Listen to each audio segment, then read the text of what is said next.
अस्सलाम वालेकुम, कैसे हैं आप सब। क्लास 9 मैथ का लेक्चर है 6, जिसमें हम चैप्टर 3 सेट्स एंड फंक्शंस की कुछ इम्पोर्टेंट डेफिनेशंस को देखेंगे।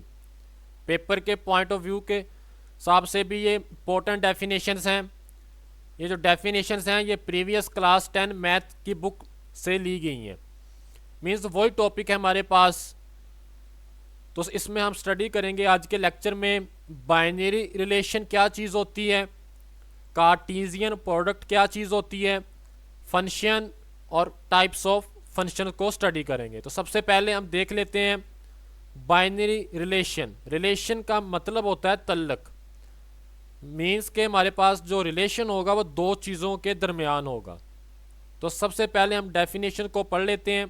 A binary relation is a connection और रिलेशनशिप, दोनों में से कोई एक वर्ड इस्तेमाल कर सकते हो आप।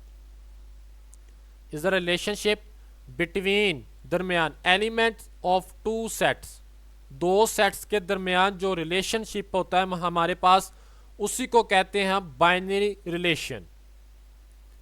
अब फॉर एग्जांपल हम रियल लाइफ एग्जांपल की मदद से देख लेते हैं। बुक में भी उन्होंने इस्तेमाल किया हुआ है टीचर स्टूडेंट रिलेशनशिप, मदर सन, तो मदर सन को ले लेते हैं हम यहाँ पे। फॉर एग्जांपल मैंने सेट ए में रख लेते हैं मदर को,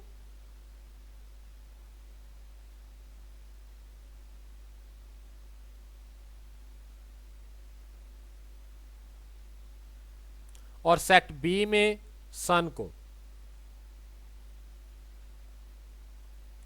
अब रिलेशन को हम जो रिप्रेजेंट करते हैं वो आर से रिप्रेजेंट करते हैं। अब मैं इनको लिखूंगा आर्डर पेयर की फॉर्म में। आर्डर पेयर क्या चीज़ होती है, उसमें फर्स्ट एलिमेंट को क्या कहते हैं, सेकंड एलिमेंट को क्या कहते हैं, वो नेक्स्ट डेफिनेशन आएगी तो मैं आप लोगों को डीपली बता दूंगा उसका। अगर मैं इसको लिख दूं आर्डर पेयर में मदर कोमा सन, और मैं कहूं कि mother is related to her son. अब जो आर्डर पेयर बना है ये हमारे पास है आर्डर पेयर। अब ये बेसिकली शो कर रहा होता है रिलेशनशिप को, किस किस का, सेट ए और सेट बी के एलिमेंट्स का। समझ आई है। तो ये थी मेरे पास सिंपल बाइनरी रिलेशन। नेक्स्ट इसकी डेफिनेशन बुक वाली भी है, ये मैंने जो फर्स्ट लिखी है ये सिंपल वर्डिंग में आप लोगों को समझाने के लिए लिखी थी। बुक की मैंने आप लोगों को डेफिनेशन उठा दी है, एनी सबसेट। अब सबसेट क्या होता है ये भी मैंने डेफिनेशन जो प्रीवियस की थी हमने उसमें मैंने आप लोगों को डिटेल से बता दिया था। सबसेट होता है हमारे पास the part of larger group of X cross B, ये हमारे पास है Cartesian product, is called a binary relation or simply a relation from A to B. Ordinarily, a relation is denoted by a letter R, और इसको represent किससे करते हैं, R से रिप्रेजेंट करते हैं। तो ये मेरे पास इसकी डेफिनेशन। नेक्स्ट देखते हैं ऑर्डर पेयर क्या चीज़ होती है। तो सबसे पहले इसकी डेफिनेशन को पढ़ लेते हैं, फिर मैं आप लोगों को समझा देता हूँ। एनी टू नंबर्स, कोई भी दो नंबर्स हो सकते हैं। मैंने यहाँ पे x and y written in the form, order pair की फॉर्म में लिखा है, is called an order pair. Pair कहते हैं जोड़े को, मीन्स कि उसमें दो चीज़ें आएंगी। कोई भी दो नंबर उठा के अगर हमने उसको इस फॉर्म में लिख दिया a, b, तो हमारे पास ये बन जाता है ऑर्डर पेयर। ऑर्डर पेयर में फर्स्ट वैल्यू हमारे पास होती है x की और सेकंड होती है y की। समझ आइए। हाँ, इनका ऑर्डर चेंज नहीं कर सकते हम। अगर मैं इसको कह दूं, ये कर दूं b पहले लिख लूं a बाद में लिख लूं, तो ये पॉसिबल नहीं है। फर्स्ट एलिमेंट को हम कहते हैं, मैं इसको सबसे पहले रेज कर देता हूं। ऑर्डर पेयर हमारे पास जो है ये मुश्तमिल होता है दो और दो कोऑर्डिनेट्स पे। फर्स्ट जो हमारे पास है इसको हम कहेंगे अब सीसा, ये जो फर्स्ट है मेरे पास x, इसको हम कहेंगे सिंपल अब सीसा, अब सीसा। और जो सेकंड हमारे पास है इसको कहेंगे ऑर्डिनेट। अब सीसा ऑर्डिनेट में चेंज नहीं हो सकता, ऑर्डिनेट अब सीसा में चेंज नहीं हो सकता। समझ आइए, कोई भी दो नंबर अगर हम उसको ऑर्डर पेयर में इस तरह इस फॉर्म में लिख दें तो हमारे पास बन जाता है ऑर्डर पेयर। समझ आइए। नेक्स्ट हमारे पास है कार्टेशियन प्रोडक्ट। मैं आप लोगों को एग्जांपल की मदद से समझाता हूं। फॉर एग्जांपल मैंने सेट ए लिया है 1 2 और सेट बी मेरे पास है ए बी, उसमें एलिमेंट है मेरे पास ए और बी। मैं इसका कार्टेशियन प्रोडक्ट किस तरह फाइंड करूंगा? ए क्रॉस बी लिखेंगे, इसको इस फॉर्म में लिखेंगे या इसको इस फॉर्म में रिप्रेजेंट करते हैं। सबसे पहले फर्स्ट एलिमेंट ए को उठाना है, आपने ए के साथ लिख देना है। 1 को उठाना है, ए के साथ लिख देना है। उसके बाद इसी 1 को बी के साथ भी लिख देना है। अब 1 का काम खत्म हो गया है, 2 को पकड़ो। 2 को सबसे पहले लिखेंगे ए के साथ, फिर 2 को लिखेंगे बी के साथ। तो ये चीज होती है मेरे पास कार्टेशियन प्रोडक्ट। अब ये क्वेश्चन आएगा तो सिंपल मैंने आप लोगों को समझा दिया आप लोगों को कि आप लोगों ने किस तरह इसको मल्टीप्लाई करना है। मल्टीप्लाई मीन्स के कार्टेशियन प्रोडक्ट किस तरह फाइंड कर लेते हैं। अब इसकी डेफिनेशन को पढ़ लेते हैं, इसमें क्या कह रहा है।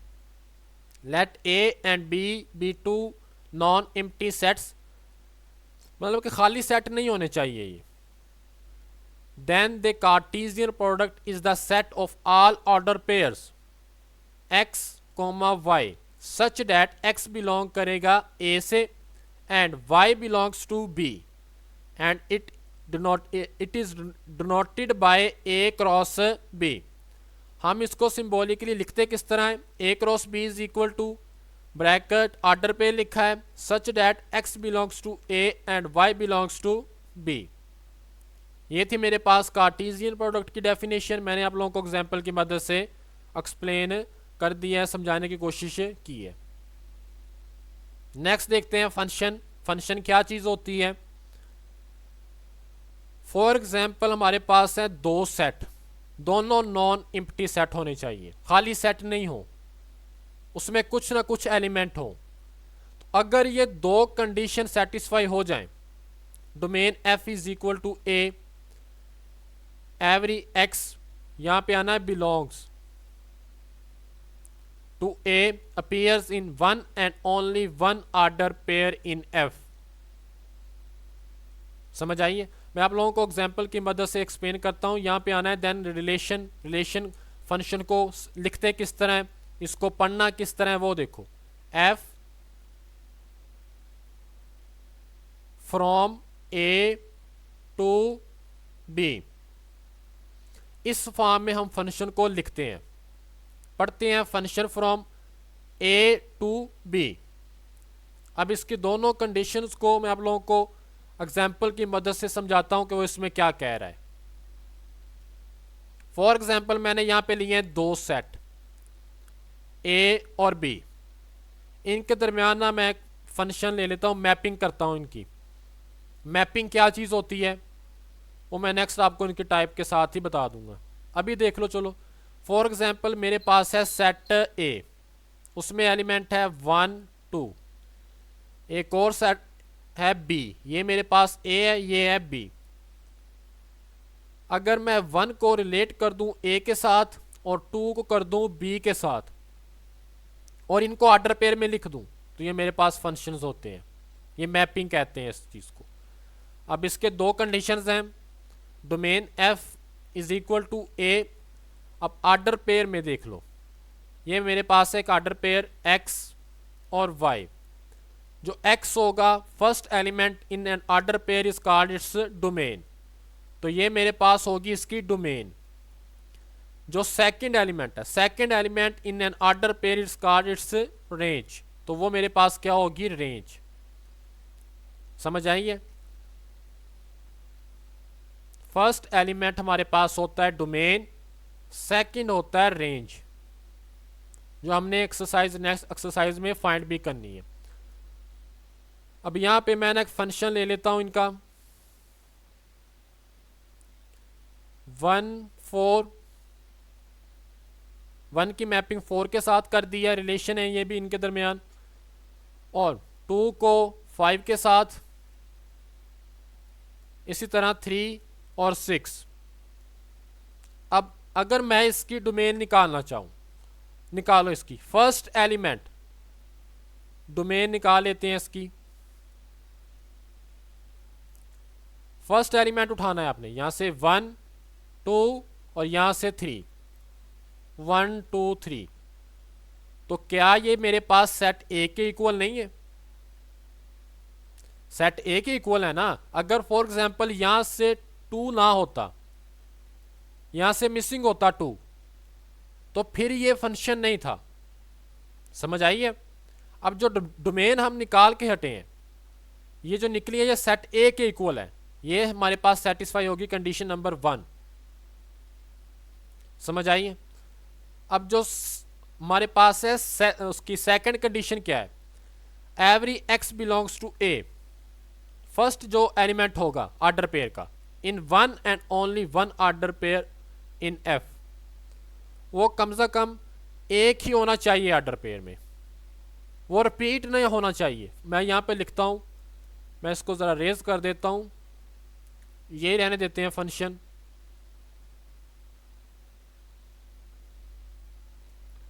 अब ये देखो, ये मेरे पास 1 है, ये 2 है, ये 3 है। एक मैं और फंक्शन लेता हूँ 1 4 1 5 कर लेते हैं, 2 5, यहाँ पे कोमे आने हैं इनके दरमियान। ऑर्डर पे के बाद आप लोगों ने कोमा लाजमी डालना है, 3 और 6।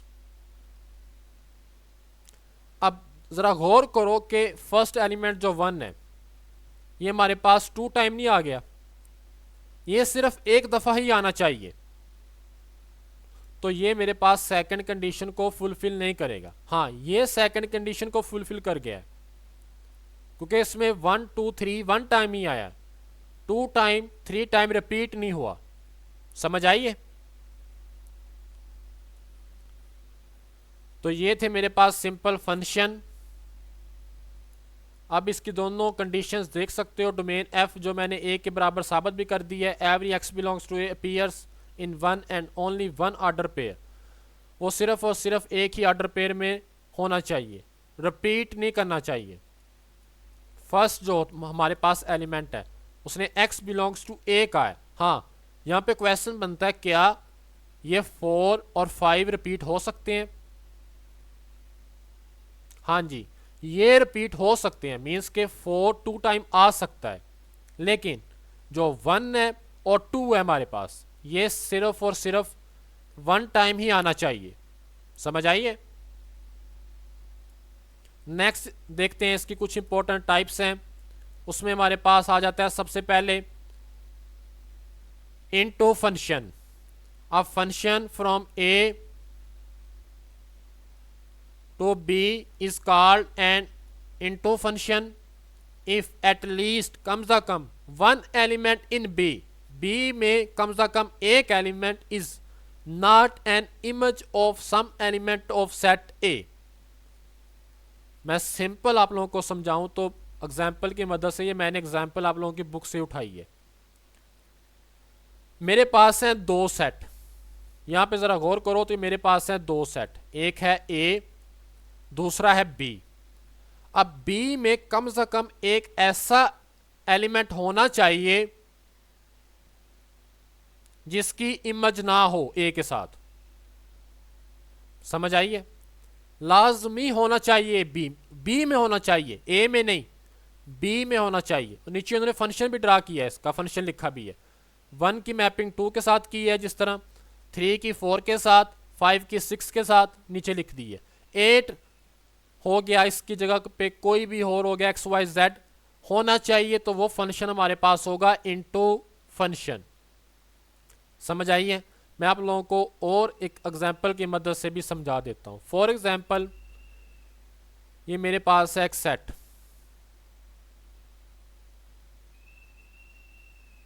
यहाँ पे ले लेते हैं काउंटिंग 1 2 3। यहाँ पे ए बी सी, इसको थोड़ा सा बड़ा कर लेते हैं, और ये मेरे पास आ गया डी। 1 की मैपिंग करता हूं मैं ए के साथ, 2 की बी के साथ, 3 की सी के साथ। अब ये डी है मेरे पास, ये फालतू बच गया है, तो ये फंक्शन हमारे पास होगा इनटू फंक्शन। समझ आई है? ये मैंने सिंपल डेफिनेशन प्रीवियस क्लास 10 की बुक से उठाई है। उम्मीद करता हूं आप लोगों को समझ आ गई होगी। नेक्स्ट चलते हैं, इसकी नेक्स्ट टाइप है हमारे पास 1 1 फंक्शन, जिसका हमारे पास सेकंड नाम है injective function. A function from A to B is called 1 1 function if all distinct मुख्तलिफ मीन्स के मुख्तलिफ elements of set A have रखते हैं डिस्टिंक्ट इमेजेस इन बी। अब मेरी बात ज़रा गौर से सुनो। अब जो सेट ए के एलिमेंट होंगे, उनकी जो प्री इमेज होगी हमारे पास, मैपिंग होगी, वो बी पे जो होगी वो मुख्तलिफ के साथ होनी चाहिए। मीन्स कि ए में जो सेट हैं, सेट ए में जो एलिमेंट हैं, उनकी जब मैपिंग करते हैं बी के साथ, तो दोनों को मुख्तलिफ की मुख्तलिफ के साथ होनी चाहिए। मीन्स कि वो सेम सेम ना हो। मैं आप लोगों को एग्जांपल की मदद से समझाता हूँ। 1 2 3 1 5 4। अब 1 की 1 के साथ मैपिंग ये नहीं होनी चाहिए। यहाँ पे हो सकता है 7 हो, टी हो, कुछ भी हो सकता है, एक्स वाई जेड। तो अब ये हमारे पास होगा 1 1 फंक्शन। समझ आई? हाँ, इसमें क्वेश्चन बनता है कि क्या सेट बी में कोई एलिमेंट बच सकता है या नहीं बच सकता। इसमें बच भी सकता है, नहीं भी बच सकता। समझ आई है? और 2 की मैपिंग मैंने 5 के साथ, 3 की 4 के साथ। अब जो मैंने एग्जांपल ली है, इसमें तो कोई नहीं बचा। जो ये एग्जांपल है, इसमें सी बच गया है। हाँ, ये क्वेश्चन आप लोगों का सही बनता है। यहाँ पे इसमें भी एक बच गया है, सी बच भी सकता है, नहीं भी बच सकता। समझ आई है? नेक्स्ट चलते हैं, इसकी नेक्स्ट टाइप हमारे पास है ऑनटो फंक्शन। इसका सेकंड नाम है हमारे पास surjective function. A function from A to B is called onto function if every element of set B is an image of at least कम से कम 1 एलिमेंट ऑफ सेट ए। अब इसमें कोई बचना नहीं चाहिए। मैं सिंपल बताऊं आप लोगों को, सेट बी में कोई भी एलिमेंट बचना नहीं चाहिए, सबकी मैपिंग हुई हो। समझ आई? अब ये मेरे पास है फंक्शन। अब यहाँ पे क्वेश्चन कंसेप्चुअल बनता है। देखो ना, मैंने यहाँ पे जो फंक्शन लिया है उसकी डेफिनेशन में आप लोगों को बताया था कि ये C1 M1 C2 M1 इसी तरह है ना। मैंने उसमें कहा था जो x belongs to a means के फर्स्ट एलिमेंट हमारे पास रिपीट नहीं होना चाहिए, नहीं हुआ। सेकंड एलिमेंट रिपीट हो सकता है, ऑर्डिनेट्स रिपीट हो सकते हैं, अब सीसा रिपीट नहीं होगा। समझ आइए? अब इसमें ए के जितने भी एलिमेंट हैं उनकी मैपिंग बी के साथ लाजमी सारे के सारे एलिमेंट के साथ होनी चाहिए, उसमें कोई एक्स्ट्रा नहीं बचना चाहिए। समझ आइए? अगर उसमें एक्स्ट्रा बच गया तो ये हमारे पास फंक्शन ऑन टू फंक्शन नहीं होगा। जिस तरह मैंने यहाँ पे एग्जांपल ली है। नेक्स्ट है इसकी लास्ट वाली टाइप है bijective function, bi means two. अब ये जो फंक्शन होता है ये हमारे पास होता है, अगर फंक्शन 1 1 और ऑन टू हो जाए तो वो हमारे पास बन जाता है bijective function. A function from A to B is called bijective function if and only if function if is 1 1 and on 2। अगर वो फंक्शन हमारे पास 1 1 भी हो on 2 भी हो। अब जो एग्जांपल ली है दोनों देखते हैं, डेफिनेशंस 1 1 की भी सेटिस्फाई हो रही है क्या, on 2 की भी डेफिनेशन सेटिस्फाई हो रही है कि नहीं। यहाँ पे मैंने दो सेट लिए हैं, उनकी मैपिंग की है। कलर चेंज कर लेता हूँ ताकि आप लोगों को नज़र आए। अब जो ए की मैंने मैपिंग ली है वो z के साथ है, b की x के साथ है, c की y के साथ है। अब यहाँ पे मुख्तलिफ की मुख्तलिफ के साथ मैपिंग है, तो ये मेरे पास जो मुख्तलिफ की मुख्तलिफ के साथ होती है मैपिंग, ये मेरे पास होती है 1 1। समझ आइए। सेकंड, क्या सेट बी में कोई एक्स्ट्रा एलिमेंट बचा है? नहीं बचा। बी में कोई भी एलिमेंट एक्स्ट्रा नहीं है जिसकी मैपिंग ना हुई हो। तो ये जो हमारे पास डेफिनेशन थी कि ए के हर एक की मैपिंग बी के साथ हो लाजमी तौर पे, तो वो फंक्शन हमारे पास होते हैं ऑन टू। तो ये तो दोनों की कंडीशन को सेटिस्फाई कर गया है। ऐसा ही है 1 1 की भी और ऑन टू की भी। तो क्या हम इसको कह सकते हैं कि ये फंक्शन हमारे पास है बाइजेक्टिव फंक्शन?